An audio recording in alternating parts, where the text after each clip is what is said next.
Hi guys, welcome to the channel. Most people hear oil shock and think automatically of just prices of petrol and diesel, but unfortunately prices of oil affect a lot of things, from the food to farming to transport to packaging, so pretty much everything. And although a lot of people are now preparing for the shortages, I think it's very important to understand that the price shocks will come first. So now when I'm talking about the oil shock, I'm not talking about the price of petrol or diesel going up by 20 or 50p. I'm talking about the massive disruption that will cause the prices of oil go out through the roof, and of course they'll ripple through the economy like it did in the 1970s. And this is why, guys, in today's video I wanted to share with you the 10 things I'm quietly prepping, and number 10 might just surprise you. So I'm going to kick off with the number one, which is decent oils and fats. And I mean decent. We're talking about the quality over quantity. I have here a decent extra virgin olive oil. I have beef drippings here. I have butter in the freezer, and I have ghee in my pantry. All of those things offer some sort of the nutritional value. And the beauty of olive oil as well, the decent olive oil, is actually rather good for your skin. So don't skip up on that one, but this is my number one and always will be. Number two, we're going with the ingredients over the convenience. Nothing that sort of ties you into a pre-prepared meal. We're talking about the flours, different kinds of flour, ancient grains, wholemeals. We're talking about the yeast, and we're talking about the oats, and anything else that you can make yourself a decent, wholesome meal. Then we're moving on into the protein substitutes. So prices of meat have been going through the roof, and they are talking potentially about the supply shortages or availability of the chicken and pork. But it is really, really important to make sure that you can make yourself a substitute when it comes to protein. Because if it is unaffordable to buy, or it just purely just doesn't exist, it is really important to understand how you can make something taste meat-like with the other ingredients. So things like the proteins, like we're talking about the lentils, the beans, the peas, all of that can be made into a decent, meaty, wholesome meal if you know how. The next one on my list is seeds, or let's call it a future food. Yes, of course, we're not making ourselves into the homesteaders all of a sudden, but I feel it's really, really important. Whether you just grow on the windowsill, in a pot, or anywhere else, if you've got the space out there, seeds are absolute must. Just look at them as a future food. Right, next one is the key of the preservations, right? Food preservation. So we're talking about salt, we're talking about the sugar, and we're talking about the vinegars. All of those three are absolute must for food preservation. They are probably the basis or the keys of pretty much 99% of the food preservation out there.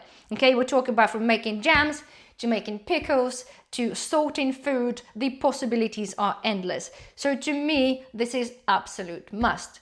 Moving on from that, we're talking about the things that will protect your food in a way. So we're talking about or preservation, a storage method, that sort of thing. So anything like, say, the food bags. If you're, freezing stuff, beets, you can use the vacuum sealer machine with the bags, freezer bags, jars, lids.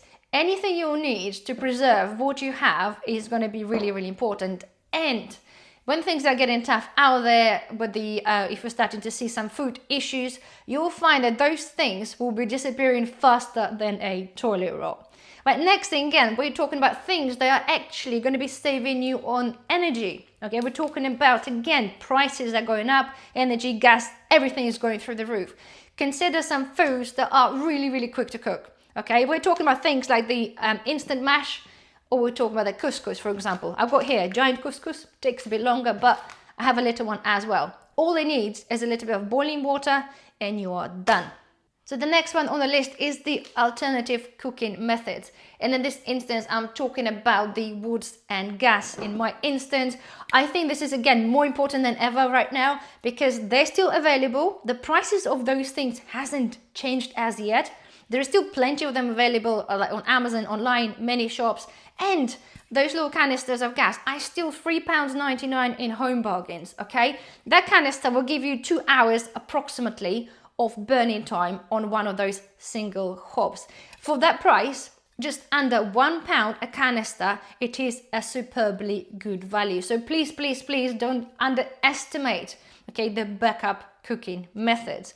Right, the number 9 on the list, and I think a lot of people do overlook that kind of thing, is your pet preparedness. Actually, I've got the food in front of me, but we talk about anything else, be it a cat litter, cat food, treats, snacks, medicines, anything for your pets. It is obviously very, very important. And I know in the hectic world we currently live in, it's very difficult to overlook, but it is very, very important. And the last but not least, number 10, we're talking about buffer. I've got the pound coin in front of me. That doesn't go far nowadays, but we're talking about the buffer. I'm talking about having some sort of ability to put away a little bit of money to buffer against the potentially horrific price increases. Whether this is something you set up a little kitty for a petrol to top up once a month, to buy yourself a heating oil, or to put this towards your energy prices if they go up. It is really, really important, and I think people really underestimate the importance of having that certain little buffer. Like I gave you an example before, comes to the heating oil. If you don't have this ability to buy something that's gone up, quadrupled in price, if you were to have yourself a little buffer, a little something in the backup, they'll just make your life a little bit more easier. It will cushion the impact of the rising prices. So anyway, guys, there we are. This is my 10 things I'm concentrating right now. Please don't forget, if you have enjoyed the video, thumbs up, subscribe if you're not a subscriber. I shall see you in the next one. Bye bye.